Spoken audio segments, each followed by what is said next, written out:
अस्सलाम वालेकुम। आज हम एक complete simple HTML CSS website template बनाना सीखेंगे, जिसमें हम यहाँ पे देखेंगे सबसे टॉप पे हमारे पास नेविगेशन बार होगा, जिसके ऊपर माउस लेके जाते हैं तो कर्सर जो है ना इसे रेड कर देता है। उसके नीचे एक बैनर होगा जिसे हम हेडर भी कहते हैं, और उससे नीचे हमारे पास मेन कंटेंट है जहाँ पे हमारा कंटेंट डिस्प्ले होगा, और उससे नीचे 2 कॉलम कंटेंट है। यहाँ पे मजीद कंटेंट के लिए हमने 2 कॉलम कंटेंट रख दिए, और सबसे नीचे फुटर है। तो इसका बनाना सीखेंगे, और ये सिंपल है, हमने काम चूँकि सीखा हुआ है। तो अगर आपने वो वेबसाइट सारी वीडियोस देखी हुई हैं CSS और HTML की, तो आपके लिए ये बहुत ज़्यादा इजी हो जाएगा। चलते हैं कोड की तरफ। यहाँ पे मैं एक फोल्डर बना लेता हूँ अपनी वेबसाइट का। ये फोल्डर बन गया, इसका मैं नाम रख देता हूँ माई वेबसाइट।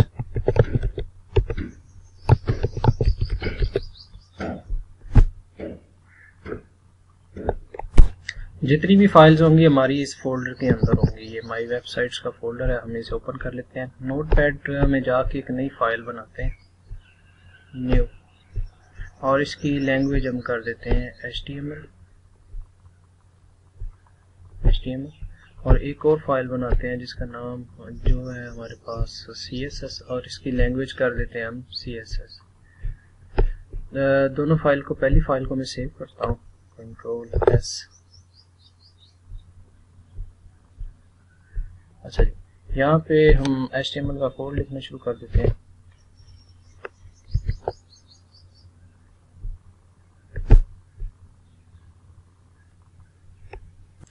यहाँ पे हमने HTML का एक डॉक्यूमेंट बना लिया है। ये HTML का टैग स्टार्ट हुआ, फिर इसमें हेडर है, टाइटल हमने दे दिया, वेबसाइट बनाने जाने, होम एंड लर्न, और उसकी बॉडी में हमने यहाँ पे एक लिस्ट दे दी है, और इस लिस्ट को हमने नेविगेशन बार बनाना है। तो सबसे पहले तो CSS क्लास में इसका कोड लिखेंगे। उससे पहले इसको सेव कर लेते हैं, Ctrl+S प्रेस करेंगे, और वो जो हमारा फोल्डर है जिसका नाम हमने रखा हुआ है माई वेबसाइट, उसमें जाके हम ये वेबसाइट, इसमें यहाँ पे हम लिख देंगे HTML पेज या होम पेज, ज़्यादा बेहतर है होम पेज, और इसकी एक्सटेंशन जो होगी वो HTML होगी। ये सेव कर दिया, और ये जो हमारी CSS फाइल है, यहाँ पे हमने वो कोड लिखना है जो नेविगेशन बार बनाते हुए हमने इस्तेमाल किया था। तो इसको भी सेव कर लेते हैं। चलें, यहाँ से आगे हम चलते हैं। अब मैं आप लिखा हुआ कुछ कोड है उसको हम कॉपी पेस्ट करेंगे, ताकि जो हमारा टाइम है वो काफ़ी बच जाए। तो ये हमारा कोड है, एक लिस्ट को आपने नेविगेशन बार बनाना है। तो इसको एक दफ़ा डिस्कस भी कर लेते हैं। मैं इसको कॉपी कर लेता हूँ पहले, और इसको कॉपी करके यहाँ पे मैं पेस्ट कर देता हूँ। अच्छा जी, इसको डिस्कस कर लेते हैं। एक तो ये जो अनऑर्डर लिस्ट है उसकी हमने स्टाइल टाइप नन कर दिया, मार्जिन टॉप से जो है हमने 5 कर दिया, पैडिंग जो है उसके कंटेंट की 1 पिक्सल कर दिया, ओवरफ्लो हिडन कर दिया, बैकग्राउंड कलर हमने ऑरेंज कर दिया, और विड्थ उसकी 100% कर दी। फिर उस लिस्ट के अंदर जो लिस्ट आइटम है उसका हमने फ्लोट लेफ्ट कर दिया है, उनका बॉर्डर जो राइट तरफ बॉर्डर है वो 2 पिक्सल सॉलिड कर दिए है। उसके बाद उसके चाइल्ड का, लास्ट चाइल्ड का बॉर्डर है वो नन कर दिया, और लिस्ट के जो अंदर एक्टिव लिंक है, ये एंकर लिंक ए, इसको हमने डिस्प्ले ब्लॉक की शक्ल में कर दिया, 4 कलर वाइट कर दिया, अलाइनमेंट लेफ्ट कर दिया, पैडिंग और ये डेकोरेशन नन कर दिया, और होवर हो तो ये रेड हो जाए। तो इसको सेव करते हैं, इसका नाम देते हैं हम स्टाइल माई स्टाइल, ठीक है। इसको सेव कर देंगे, और ये उसी फोल्डर में सेव हो रही है। उसके बाद हम यहाँ पे जाके इसको लिंक कर देंगे, यहाँ पे टाइटल के बाद इसको हमने यहाँ पे लिंक कर दिया इस स्टाइल शीट को। इसके बाद हम दोनों को सेव कर लेते हैं, Ctrl+S। अगर कहीं पे आपको कोड मिस हो रहा तो आप प्लीज वीडियो को स्टॉप करें और कोड को देखें, सारा कोड मैंने शो करवाया हुआ। तो इसको सेव कर लें। अब इसको मैं रन करता हूँ फायरफॉक्स पे। ये देखिए नेविगेशन बार हमारा ऊपर बन चुका है। अब यहाँ पे हमने लगाना है हेडर, और हेडर के बैकग्राउंड में आप लोगों ने देखा होगा, ये देखें हमने एक इमेज लगाया हुआ है। तो इमेज जो है ना, पहले तो इमेज को कॉपी करके उस फोल्डर में रखते हैं जो हमारे पास फोल्डर है। तो इसको मिनिमाइज कर लेता हूँ मैं। ये फोल्डर है हमारे पास, और इमेज वो जो पड़ा हुआ है यहाँ पे कहीं पे पड़ा हुआ है इमेज, ये इमेज है, मैं इसको कॉपी कर लेता हूँ। सॉरी, मेरे पास जो इमेज है वो ये वाला है, इसको कॉपी कर लेता हूँ मैं और इसको उसी फोल्डर में रखना है, इस फोल्डर में पेस्ट कर देता हूँ। अब ये आ गया, जस्ट अपने करना है। अब हम क्या करते हैं, अब हम हेडर को यहाँ पे नीचे डिफाइन करते हैं। ये हमारे पास होगी यूजर लिस्ट डिफाइन होगी है, और अब मैं यहाँ पे हेडर को डिफाइन करता हूँ। तो हेडर का कोड मैं कॉपी कर लेता हूँ, इसको मैं डिस्क्राइब भी कर देता हूँ। ये सारी चीजें हमने चुके की हुई हैं, इसलिए मैं इसके ऊपर टाइम वेस्ट नहीं करना चाह रहा। तो ये देखें, सबसे पहले क्या किया है कि हेडर का बैकग्राउंड कलर जो है ना वो हमने ये रख दिया, और बैकग्राउंड इमेज उसका यूआरएल दे दिया। उस पेज का नाम, चूंकि एक ही फोल्डर में एचटीएमएल फाइल भी मौजूद है, सीएसएस फाइल भी मौजूद है, तो उस पिक्चर का नाम और उसकी एक्सटेंशन लिख देंगे अगर जेपीजी है। उसके बाद बैकग्राउंड इमेज, ये पिक्चर जो है रिपीट नहीं होनी चाहिए। पैडिंग जो है हमने 20 पिक्सल रख दिए, फिर उसके बाद सेंटर कर दिया, और इसके बाद इसकी हाइट जो है ना वो 40 पिक्सल रख दिया। अब जस्ट हम एक डेव जो है वो बनाएंगे। ये इस डेव के बाद ये ऊपर हो गया मेन्यू वाला डेव। अब एक डेव बनाते हैं, डेव, और इसकी क्लास जो हम रख देते हैं, क्लास का नाम क्या है, हेडर। ये हेडर है हमारे पास, इसकी क्लास का नाम, और इसको टैप कर देते हैं। ठीक हो गया। अब ये जस्ट मैं चेक कर देता हूँ, नाम मैंने ठीक लिखा है, ओके। इसके बाद मैं क्या करूंगा, इसको सेव करूंगा और दोबारा से जाके उस पेज को, ये हमारा पेज है, इसको रिफ्रेश करते हैं। यहाँ पे क्यों नहीं आया, जरा चेक कर लेते हैं।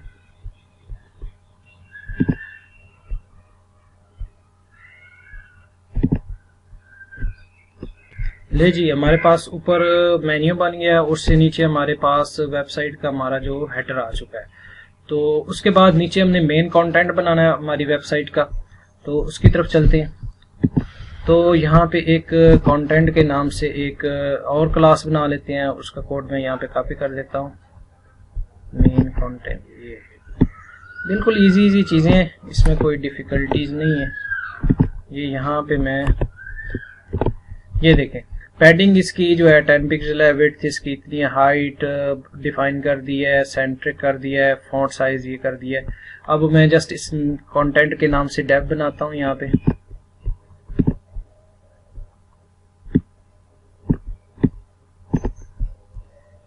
पे मैं एक डेव बनाता हूँ, डेव क्लास यहाँ पे मैं रख देता हूँ कंटेंट इसका नाम था, और उसके बाद इसको कर देते हैं क्लोज। ठीक है जी। अब इसको सेव करते हैं, और ये हमारी CSS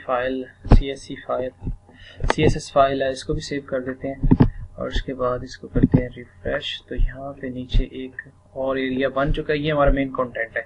ये नजर कैसे आएगा, इसको देखने के लिए हम उसके अंदर कोई ना कोई डाटा रखते हैं। तो मैं अपने चैनल का ही डाटा रख देता हूँ। मैं चलता हूँ यहाँ पे, इसके दरमियान हमने कुछ रिटर्न में डाटा रखना है, तो यहाँ पे मैं कोई डाटा कॉपी कर लेता हूँ।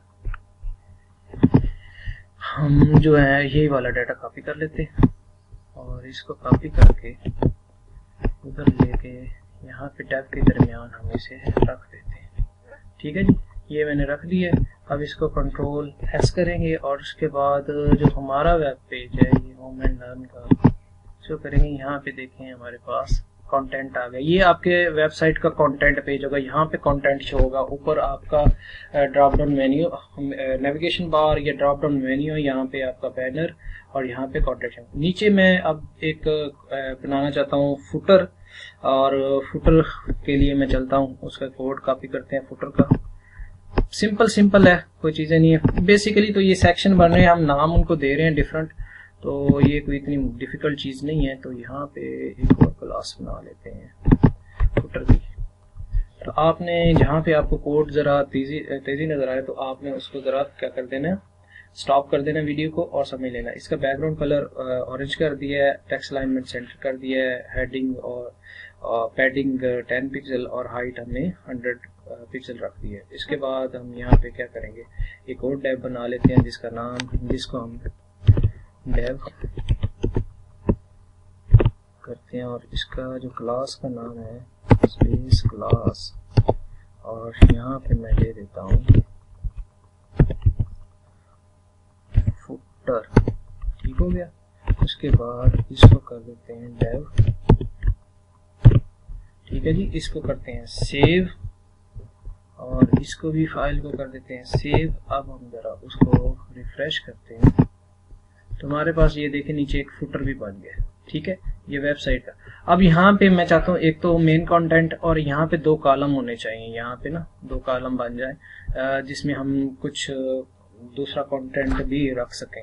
ठीक है, तो उसके लिए जो एक कंसेप्ट है कॉलम्स और रो का, यानी कि टेबल में क्या होते हैं, मतलब कि हमने यहाँ पे 2 कॉलम रखने हैं तो हमारे पास एक रो होगी और उसके अंदर 2 कॉलम होंगे। तो उसका बड़ा आसान तरीका है, यहाँ पे चलते हैं हम।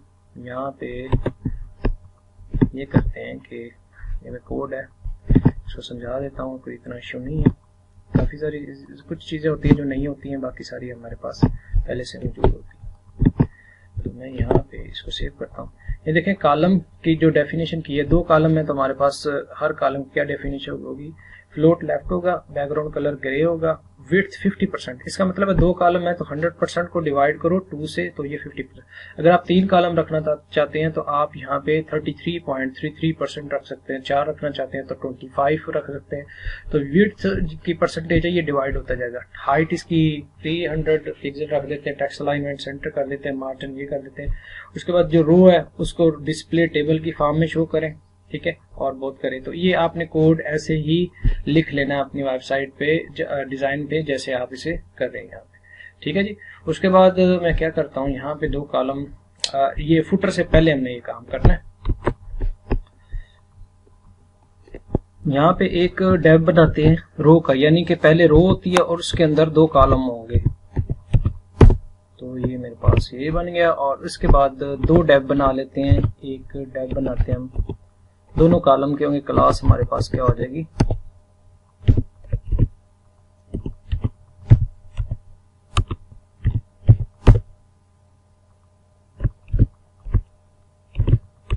ठीक है जी। इसको हम कर देते हैं बंद। इसी को कॉपी करके दूसरा कॉलम भी यहाँ पे कर देते हैं। ठीक हो गया।